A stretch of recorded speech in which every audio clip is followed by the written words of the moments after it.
All right, today we're going to talk about the passing of Supreme Court Associate Justice Ruth Bader Ginsburg. But before we take out the tissues and cry, those of us that can't accept very predictable events, I do want to tell you to subscribe to me on the following 3 video hosting platforms: library.tv. You can find me at Bold Like a Leopard there. On Rumble, you can find me as Chef Leopard, one word, and also Chef Leopard on BitChute. So with that out of the way, I am going to jump into this. This is possibly the juiciest morsel thrown into the 2020 election. And the fact of the matter is that you are going to see, you've already seen butthurt at levels that are possibly I don't know if I could ever have imagined it, right? This is some of the stuff that Mr. Reagan captured. Fuck. God damn it. Fuck you, 2020. Not Ruth. I have not felt this amount of sinking despair since November of 2016. I was violently, physically ill the day after the election, and I was told I was overreacting. Clearly I wasn't. I'm honestly shaken to the core with fear for my rights and the rights of my fellow queer individuals. Trump can appoint whoever he wants. If he's in the mood for 30 more years of oppression for women and queer people, like that's what we're gonna get. I'm not gonna lie, I'm a little scared. So I want to reiterate that if you have the means to buy Ruth Bader Ginsburg art prints, it doesn't really seem like you're being oppressed. For women and queer people, like that's what we're gonna get. I'm not gonna lie, I'm a little scared. I feel like she was one of the only things standing between us and fascism. Where were you when you found out that Ruth Bader Ginsburg had died? Because I burst into tears in the middle of Target. But this is also one of the scariest things that has happened. We're fucked. K5678, rest in peace to America. Rest in peace to our rights. Rest in peace to all who are not straight and male and white. Rest in peace to America. Rest in peace to our rights. The Supreme Court. So I sort of piggybacked off his video, but the fact is that Pelosi has now said that she has all of these arrows in her quiver on how to deal with this, including impeaching the president.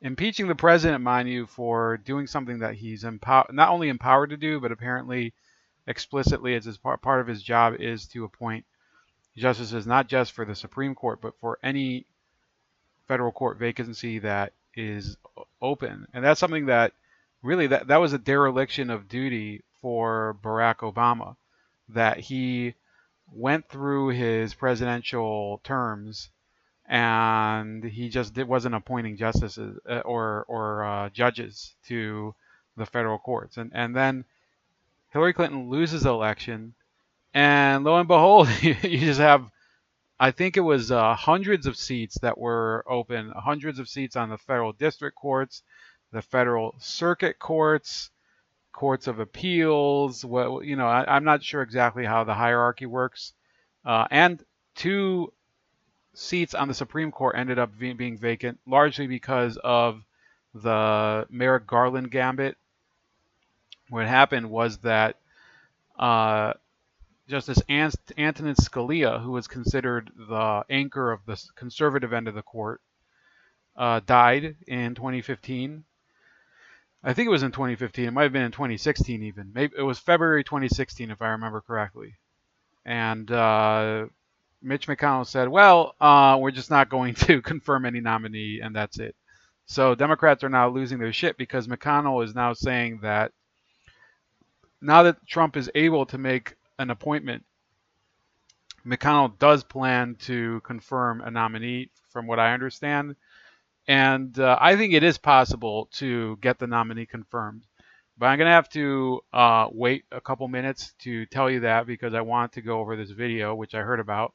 What can you do then? Some have mentioned the possibility, if they try to push through a nominee in a lame duck session, that you and the House could move to impeach President Trump or Attorney General Barr as a way of stalling and preventing the Senate from acting on this nomination. Well, we have our options. We have arrows in our quiver that I'm not about to discuss right now. So that I think is one of the most ridiculous ideas ever, because notice the irony there. You have George Stephanopoulos, who masquerades as a journalist, but Stephanopoulos was the communications director in the Clinton White House. And under the Clintons, this was a person who defended a guy who suborned perjury and himself committed perjury during the Monica Lewinsky trial. Now, I know a lot of people are going to say to me, let it go. It's not that big of a deal. He shouldn't have been impeached over Monica Lewinsky.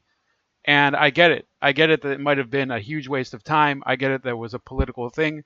But in the legal context, there's no reason why you can't impeach a president for perjuring himself and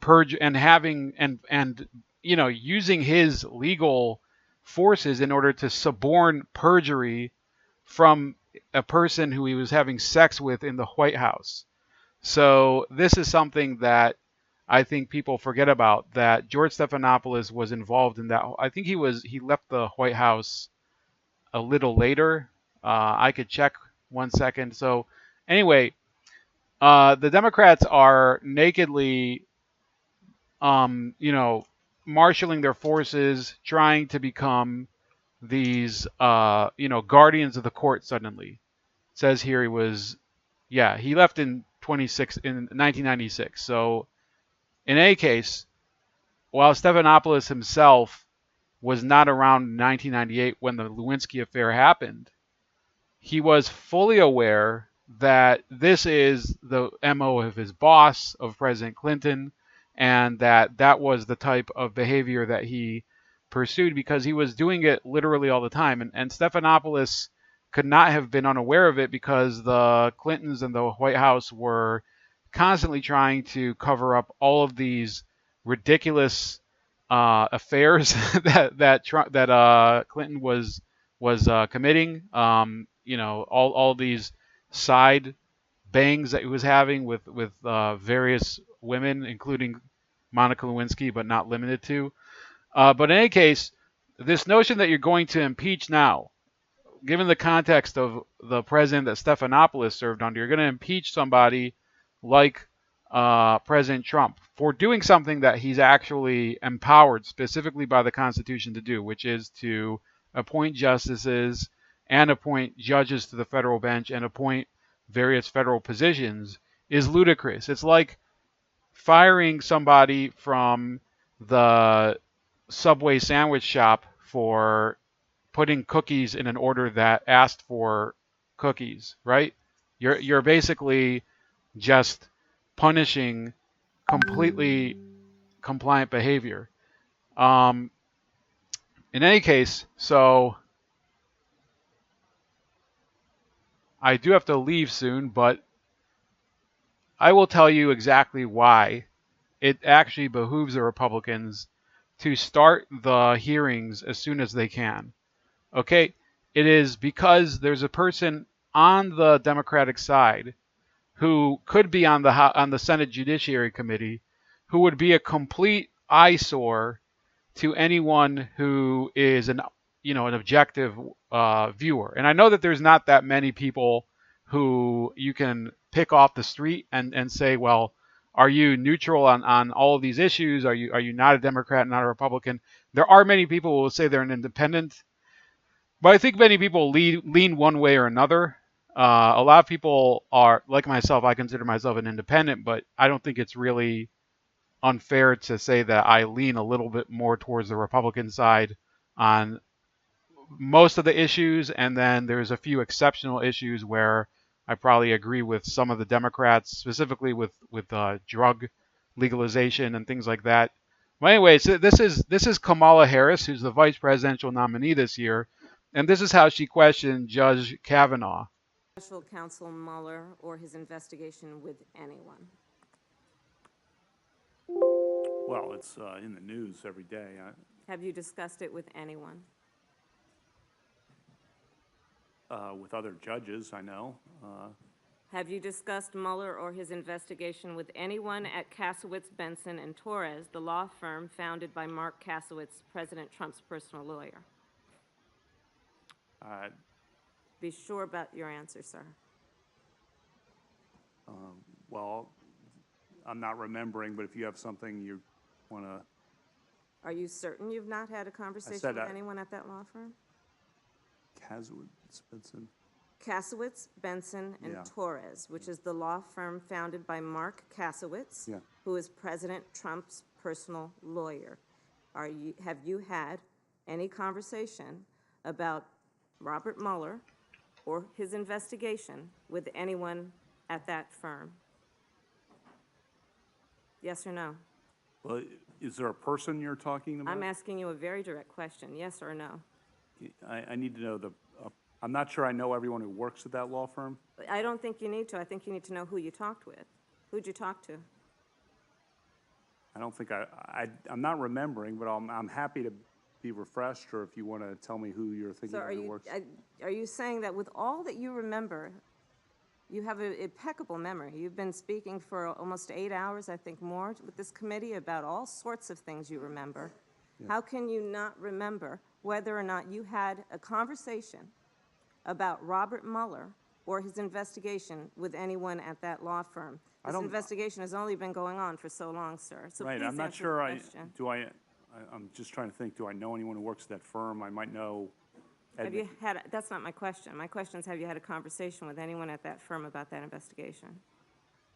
It's a really specific question. I would like to know the person you're thinking of, because what if there's... I think you're thinking of someone and you don't want to tell us. Who did you have a conversation with at that time? I'm not going to... Mr. Chairman, I'd like to raise an objection here. This town is full of law firms. Law firms are full of people. First of all, I'd like you to pause the clock. Thank you. The clock is paused. Thank you. Pause the clock. Let me raise my objection. Recognized. This town is full of law firms. Law firms are full of people.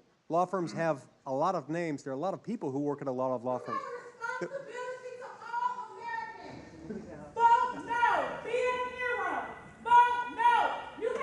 So this is exactly why I think it won't be a problem in my mind to hold hearings and even hold the vote after the election if you need to, because the behavior of the Democrats during the Kavanaugh nomination, I want this to be clear. I had objections to Kavanaugh sitting on the bench because of his role in the Patriot Act. But the behavior of people like Kamala Harris and the role of the idiotic protesters that were there screeching like idiots, it showed that they don't really care about, remember, these are people that are in the legal profession. There's not a lot of sympathy in the United States for people who are lawyers. And nevertheless, it made Kavanaugh out to be a very sympathetic figure. And I think that this type of behavior, first of all, Kamala Harris digging and completely focusing on a question that she would not, it was as if Kavanaugh was on trial for a crime rather than being vetted for a position. And let me make this clear, okay? Some people would say, oh, he has to be fully prepared. He has to be able to answer any question. The American people have a right to know everything about this nominee. That's true, but again, having a conversation with somebody about the Mueller report is not a criminal behavior. And the idea that she would have information about what was said in that conversation is, well, in the end, even if you go to the end of the video, I guess we'll see a little bit more of it. But to my recollection, she never even revealed if there was a conversation and if there was a person. This whole line of questioning ended up going nowhere. And overall, Kamala Harris ended up making an absolute fool out of herself at the confirmation hearings. But the issue is that the Democrats believe that this type of posturing and display of, domineering attitudes is something that appeals to voters. It doesn't really appeal to voters, in my opinion, at least. And you can see from the 2018 midterm elections that while, yes, the Republicans did lose the House, they ended up gaining 2 seats in the Senate, meaning that this time, supposedly, I don't think in reality it's true, but supposedly they could get 53 votes to confirm Kavanaugh, possibly pry off Doug Jones, who is a Democrat, to vote for whoever the nominee will be. I think it might be Amy Coney Barrett. There's another woman, I think her name is Lagoa, who is a different judge who might be nominated for the seat. But let's keep watching. Responsibility to all Americans. Be a hero and vote no. Be a hero and vote no. Be a hero and vote no. You have a responsibility to all Americans. Be a hero. So this is the type of hijinks that they did last time. And did it work? Did it prevent the confirmation? No.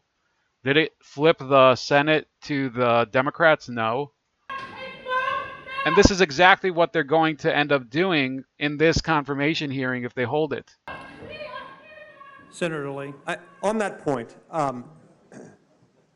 law firms abound in this town, and there are a lot of them. They're constantly metastasizing. They break off. They form new firms. They're like rabbits. They spawn new firms. But there is no possible way we can expect this witness to know who populates an entire firm that he's not even...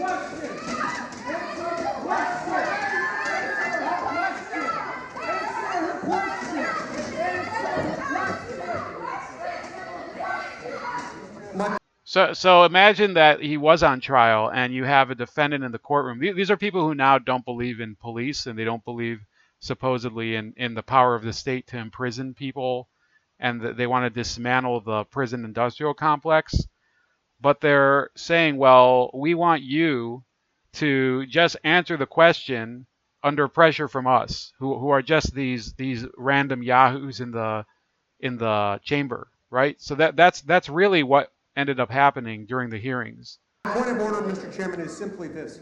If there are names, if there is a list of names he can be given of the lawyers to whom she's referring, I think that's fine. But I think it's unfair to suggest that an entire law firm should be imputed into the witness's memory when he doesn't know who works at the law firm. Mr. Chairman,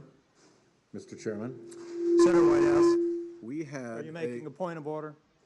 Well, Senator Whitehouse, I'm trying to figure out what the rules are here, because we had a very, very long discussion about. So this is basically what the time was wasted on during the hearing. There's people.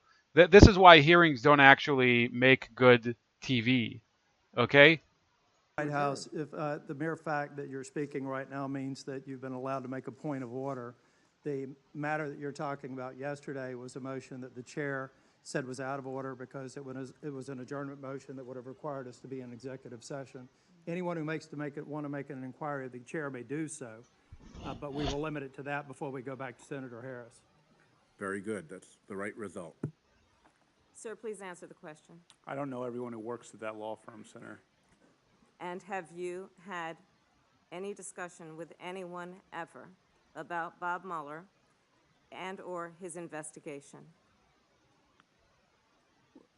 So you said Bob Mueller, so have I ever had a discussion about Bob Mueller? I used to work in the administration with Bob Mueller. What about his investigation? So he's turning it around. So Kamala Harris is very, very, she thinks she's a shrewd person, but she isn't, because remember that he can actually take the question and make it as vague as the wording says, because Bob Mueller, remember, was the head of the FBI.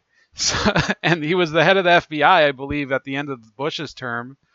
And I'm sure that at some point when he was working under President Bush, or when he was, a federal judge under President Bush or under President Obama, that Judge Kavanaugh at the time was like, yeah, what's going on with Bob Mueller and his investigation into, the random, cactuses that are showing up in the desert that are filled with cocaine or something, so he can make the question as vague as he wants, because there's that, like, this is what's so funny about the idea of having hearings, is it's that, yes, you can try to trap someone, but that person can turn the trap on you. And have you had a conversation with anyone about his investigation? I'm sure I've talked to fellow judges. Anyone aside from fellow judges? About Bob Mueller? About his investigation, sir. I'll ask again. I asked the question just a minute ago. I'm surprised you forgot. Have you had this conversation with anyone about the investigation that Bob Mueller is conducting regarding Russia interference with our election or any other matter? So now she has to get specific about it. The fact that it's ongoing, it's a topic in the news every day. I talked to fellow judges about it. It's in our, it's in the courthouse. So in my mind, this is when he actually answered the question. He said, "Oh yeah, I've talked to fellow judges about it." District of Columbia. So I guess the answer to that is yes. So the answer is yes. Okay, and did you talk with anyone at Kasowitz, Benson, and Torres? So she goes back to this, like she doesn't realize that this question is something that is only political, and once he decides, oh yeah, I've talked to people about it, but no, I haven't talked to anybody besides fellow judges about it, she doesn't have anywhere else to go.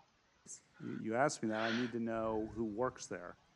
I think you can answer the question without me giving you a list of all employees of that law firm. Well, actually, I can't. Why not? Because I don't know who works there.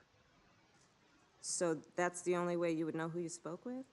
I want to understand your response to my question, because it's a very direct one. Did you speak with anyone at that law firm about the Mueller investigation? It's a very direct question. Right. I'd be surprised, but I don't know anyone. This is what's so ridiculous, and you don't have to be in the legal profession. I'm not in the legal profession to understand it.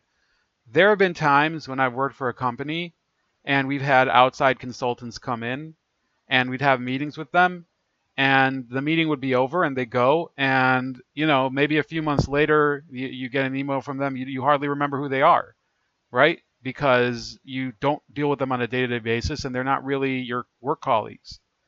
So you might not even remember who they are, and you might not remember that they're with this company. So that is really that's how inane the question was. I don't know if I don't know everyone who works at that law firm, so I just want to be careful, because your question was and or, so I want to be very literal. That's fine. I'll ask a more direct question if that's helpful to you. Did you speak with anyone at that law firm about Bob Mueller's investigation? I'm not remembering anything like that, but I want to know a roster of people, and I want to know more. So you're not denying that you spoke with him? Well, I said I don't remember anything like that. Okay. I'll move on. Okay. Clearly you're not going to answer the question. Yeah, he couldn't answer the question because there's no answer. So that's really why I think that he could probably nominate someone, and it would actually reflect badly on the Democrats. So that's about it. I want to remind you, please subscribe to me on BitChute and on Rumble now. I'm on Rumble. And you can subscribe to me on Library. Okay, and please like, share, and subscribe. Also, subscribe to me on all the other platforms. Minds.com, Subscribestar if you want to donate. Gab, which is different. Starscream85 and Parler @RazorRay. And have a great day.